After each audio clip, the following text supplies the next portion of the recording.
um, vegetable, also great for some vitamins.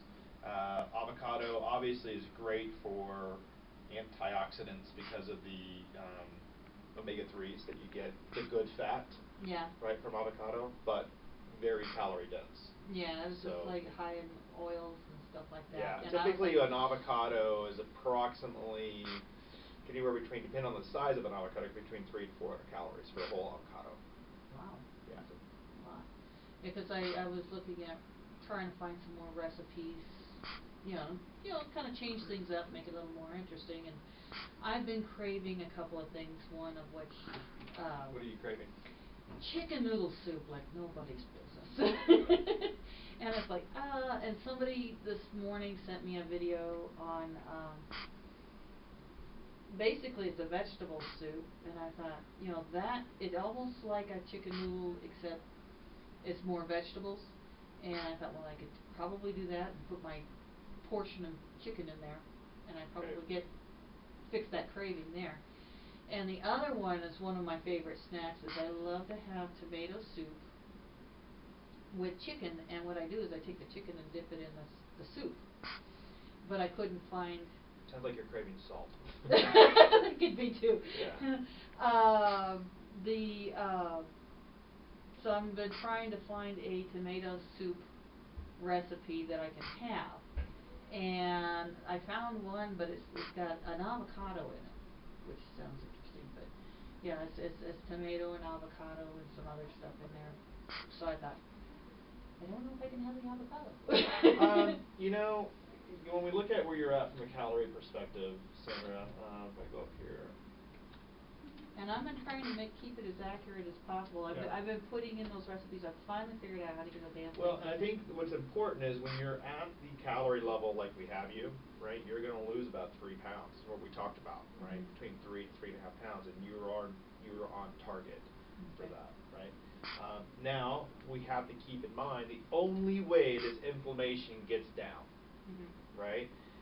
One, you can take anti-inflammatories, but it's not going to be good for your kidneys and good for the liver as well, right? The other way is through diet and weight loss. Naturally, with diet and weight loss, it will come down. Yeah. Okay? So I think that's what's important to recognize. I mean, there's some other things you can use from, possibly like omega-3s, right? Omega-3 fatty acids, fish oil can help because it acts as a natural anti-inflammatory.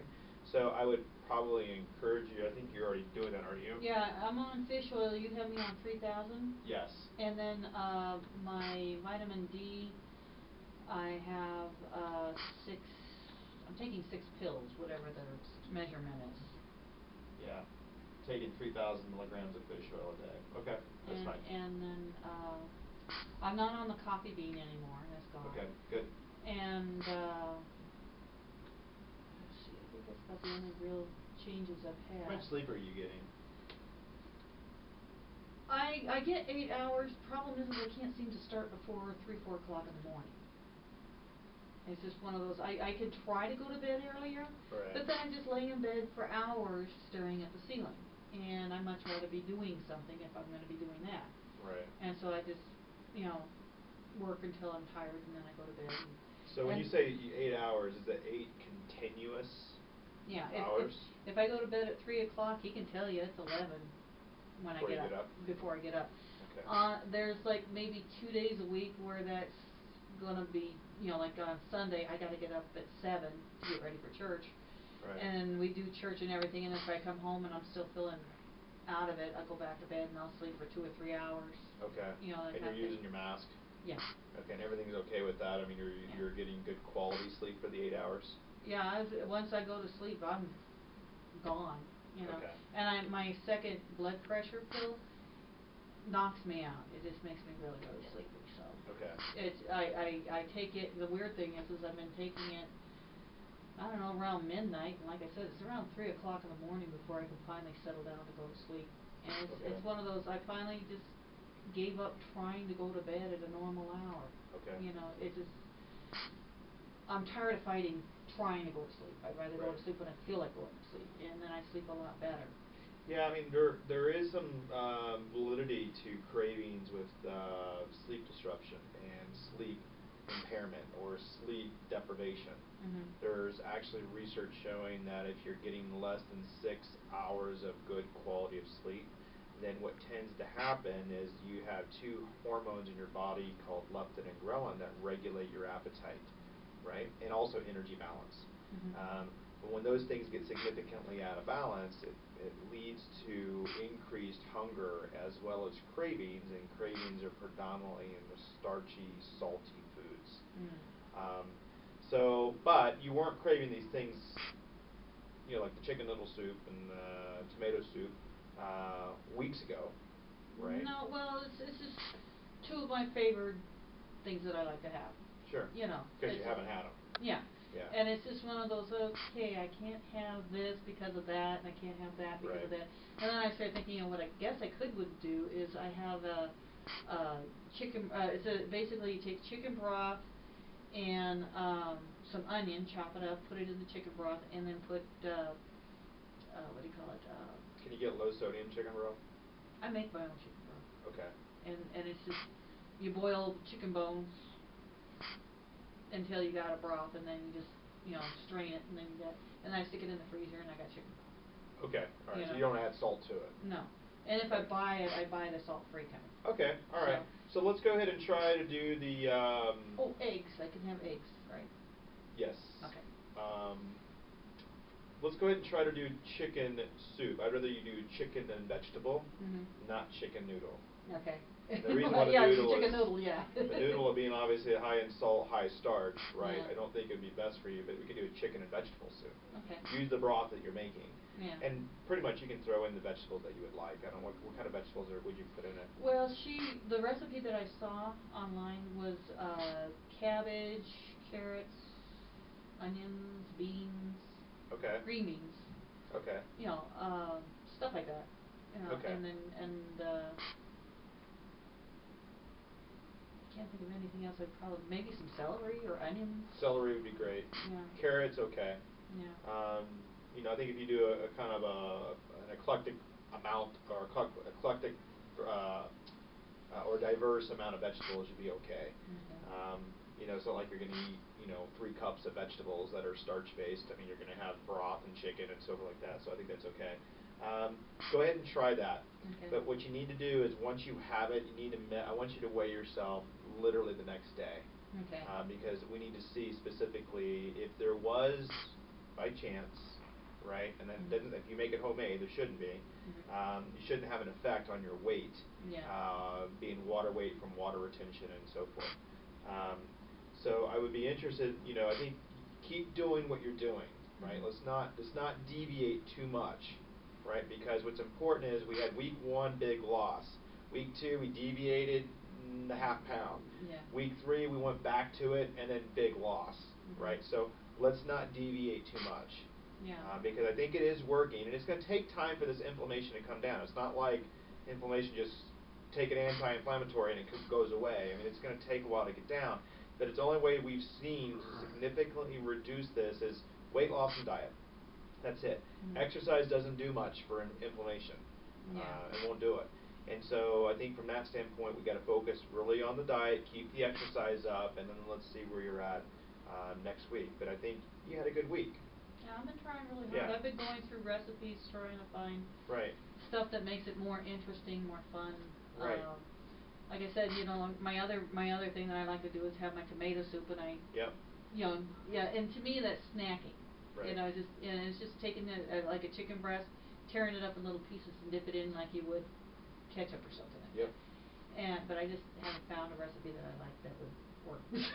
Sure. That's gonna take I think if we look at how many calories you're expending with exercise, with what you're doing, I know you're logging, so you're burning, like walking, right? 175 calories for every 30 minutes that you do, right? That's good. If you did that every single day, yeah, that's going to add up to about an additional, half pound, close to half pound in a week with the other activities that you're doing, right? So, is it possible we can get to 3.5, maybe 4 pounds? Yeah, but that's going to require you to be active every single day. Yeah, Okay? and that's the reason why I've been asking my viewers is to give me some exercises so I can have Yeah. something that I can do at home. Right. Cause I go to the gym for a real serious workout 2 days a week. Right. But I have stuff I can do at home, I just don't know what Sure. to do with it, so it's like, give me some ideas, so. Right. And I got that prescription thing that, the exercise prescription, so I thought, ooh, that's an idea too, so. Do enough that's comfortable for you. Yeah. Don't try to do more than you're capable of doing, because that's what leads to burnout, and that's what will lead to frustration, that if you can't do this, then what's the point of doing anything? Yeah. Right? So I would rather you choose a comfortable amount of exercise that you can do at this point, and if it's 3 days per week, that's better than none. Yeah. If it's 4 days a week, that's better than one, right? Yeah. But I don't want you to focus on, I got to get it every single day. Yeah. Right? I want you to focus on what you can tolerate and what you're capable of doing. Yeah, well, like the in class yesterday, they were saying exercise every day is a good thing, but it doesn't have to be the same Correct. thing. You know, it might be just go for a walk in your neighborhood. Right. Or, you know, like sometimes I'll take her and we'll just go to the store and we'll go shopping. Right. And I'm walking up and down aisles for an hour just to be walking. Yeah. You know? Then he also said, you know, like it might be like go on a cleaning spree in your house and just work as fast, you know, work up a sweat, you know, type of thing. It could be something as simple as that, you know. There's also the exercise, you know, with tapes and stuff like that. So, yeah, I'm trying to come up with something where I'm a little bit more active at home, you know, because sometimes I get, you know, just sitting in front of the computer a lot because I got a lot of videos to. Sure. We You know, try to minimize that. Yeah. I mean, we try not to, try not to sit down and be in a sedentary environment more than 6 hours in a day, right? So I'd like, if you have an 8-hour day, try to get up for a couple hours, even if you can stand up and work. Yeah. Right? That would be far better than seated or being seated and working. Yeah. So. I'm trying to. You're doing good. I think you're close to 3.5 pounds this week. I think next week we're going to be close to 300, right? So let's just keep pushing hard, and you'll be out of 300 pounds before you know it, and then. Did you see my weight this morning? It was 300.3. Is that right? That was yesterday. That was yesterday. What was it this morning? 298. It shocked me. Yeah. Yeah, well, and I think that's the reality. So your scale, right, in the morning is going to be more accurate than you coming in here midday with clothes on and having substance already in your stomach. Right. Right. If you haven't emptied your bladder or if you haven't had bowel movement, you're just impacting. It just slows the weight loss. But I think from a standpoint, you were 298. Yesterday you were 300. Right. So that's a really good sign. Right. When was the last time you were 298? I think it was at least a year ago, right? Yeah, about a year. No, I take that back. 2 or 3 years ago. Okay. Because I started going into the 300s after I got sandwiched. Yeah. I was like 280. I was stuck between 280, 260. Right. And then I got sandwiched 3 years ago. And about a year after that, I started going over the 300. So it's been a while since you've been out of the threes. You're right. And I've been trying to get under that 300, right. and I just can't get. So how do you feel? I feel good. I feel a lot better. It's one of those trying to, stay active. I've always been active. It's just been frustrating having my body limit me. But from a standpoint, you haven't been out of the threes in a while. Yeah. Right. And that was one of the big barriers we talked about in your initial consultation. Is like I'll lose about 7-8 pounds and I'll gain it back, right? And so knowing that you've been able to finally kind of break through that initially, how are you feeling? I mean, what are you? It feels emotionally. It feels great. Right. It's like a little bit of hope. Right, a little bit of hope, but do you have also some reservation? Yes. Okay. Yeah, because it's one of those. I've struggled. Especially since I had my son. I don't know what it is. It's right after I gave birth to my son, I put on 100 pounds, and I'll be damned if I can get it off. Right. And so the best I've ever been to hope for since the birth of my son, who is now 23 years old, is 260. And it doesn't matter. My husband can tell you we've gone mountain climbing, you know, we've gone hiking, we've gone, you know, you name it, we're very active. It just wouldn't come off. Right. You know, and no matter what I've done. And then it got stuck, you know, I had that rollover accident, so it stayed closer to the 280s, you know, because of my limited being able to do things. But when I got sandwiched, like I said, I tried to go on that mountain hike. It was a 10K hike in the mountains and a very steep hill. We stopped quite often, and I had to borrow his oxygen. And by the time we got to the top of the hill, the mountain, the paramedics had to bring me back down, right. and I ended up in a wheelchair for a few hours. And I haven't been able to break the 300s, and right. you know, and it's like no matter how hard I try to push forward, it's just not going to happen because of the pain. Sure. You know, so. And I'm hoping that now that I'm allowed to go to the gym and work out, I made the mistake before. I was like, okay, you can go to the gym. Well, I tried to work out like I used to work out, and I hurt myself. So now I'm trying to be extremely careful. Yeah, you have to be. It's like my first day back to the gym, I walked around the track one time. That was more than I can handle. Right. And so each week I would go back and I'd try one more machine, one more round. And so now I'm able to go around about 1.5 miles on the track and do all of the machines, which there's 15 of them, I think. And granted, it takes me an hour where normally it would take a person a half an hour, but at least I'm able to do it. Yeah. I'm at least able to do it. Right. And that, you know. And I think I think that's an important aspect to address in regards to, you know, everybody, you know, likes to watch these huge successes that people see, like on The Biggest Loser, right? And those are great successes, right? Don't want to marginalize those successes because they're real, right? But the reality is, outside of that environment, it is nearly impossible to support that level of weight loss. And the reason why is because they're in a controlled environment where their food is modestly controlled, right? With what's in that house, how much they can eat. And granted, they can eat whatever they wanted to eat, if whatever's in the house, right? But their calories are controlled because of what's being placed in that house. Second thing too, their exercise. They're exercising 2 to 3 hours a day, right? And they're also doing other activity, right? So they're not just sitting around being filmed. They're busy all week. They're busy all day, every day. Okay? So when you look at those successes of, you know, 5 to 8 to 10 pound weight loss, right? It takes 500 calories to lose a pound.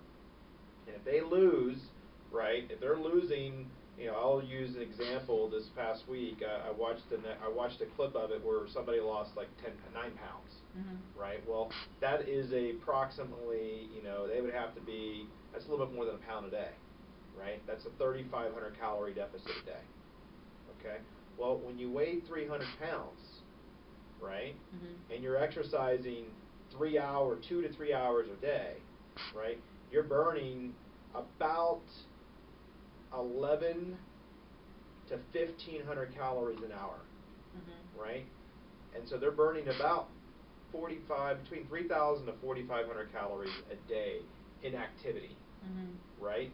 And if they're consuming 1,500, right, they're burning 4,500 or even 4,000 calories. But their overall burning just from their body, right? Their total energy expenditure for the day could be 6,000 to 7,000 calories a day, and they're consuming 1,500 to 2,000. Well, that's a 4,000 to 4,500 calorie deficit every single day, and right? That's hard. That is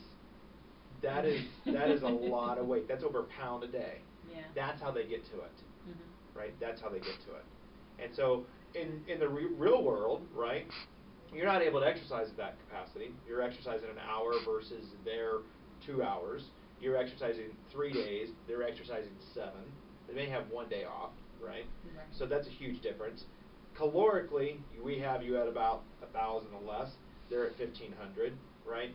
Metabolically, you're equivalent, right? So your body, given that you're not active at that level, will only support a 3 to 4 pound per week weight loss. Yeah. 4 pound on the upper limit. Yeah. 3 pound is what we typically would strive for. That's a significant amount of weight loss, Yeah. given that you're not in that environment to support a 2 to 3 hour a day activity program, Yeah. right? So that's the reality that we have to place with the expectations with most patients that come in, including yourself, right? Unless you can burn 6,000 calories a day, right? you're not going to lose 5 to 10 pounds in a week. Right. Right. So I think that's the reality. But I think again, you're doing what you need to do. Mm-hmm. You're achieving success. That success helps build some confidence, right? That confidence will translate over to making better decisions and continuing reinforcing what you're doing because it's working, right? And then the weight will continuously keep coming off, right? So 3 weeks in, 10 pounds down. We had a little stalemate there for a week, but still, I think that's still not a bad thing. Over a course of 3 weeks, you're already 10 pounds down. So, next week let's shoot for another 3, and we'll get you out of the 3s on my scale, get you in the mid 2s on your 290s on your scale. That would be nice. Okay. But nice work. Follow up with your physician, right? I don't know if they're going to call you. Okay. Right? They may not, since I requested those specific labs, right? Mm-hmm. And some others came up on your metabolic panel, right? Okay. So I would follow up because I don't know if they're going to look at those and reach out to you. Mm-hmm. But I would reach out to them and say, hey, I got my labs, and what I can do is I'll even email you a copy. That way you have a copy of them. That way when you call them and say, hey, I'd like some information on why these things may be high, they can give you some assistance. Okay. Okay. Because you're saying that the blood test showed that I was retaining water because of. Well, the blood test shows you have high inflammation, right? Okay. It's called a high sensitivity C-reactive protein or cardiac C-reactive protein, right? To measure cardiovascular risk, but ultimately too, it's an inflammatory response. Okay. Right, so we're measuring it. We look at it from 2 perspectives. One is how high is your cardiovascular risk factor. Second thing too is how much inflammation you have, right? But looking at your lab, you had also elevated a liver enzyme, and you had also some issues going on with the kidney function. So that's the reason why I would encourage you to follow up with your internal medicine physician. Okay. Alrighty. We'll Okay. do that. What is your schedule like next week? Same as usual, as far as I know. Let's take a look at it. We don't have anything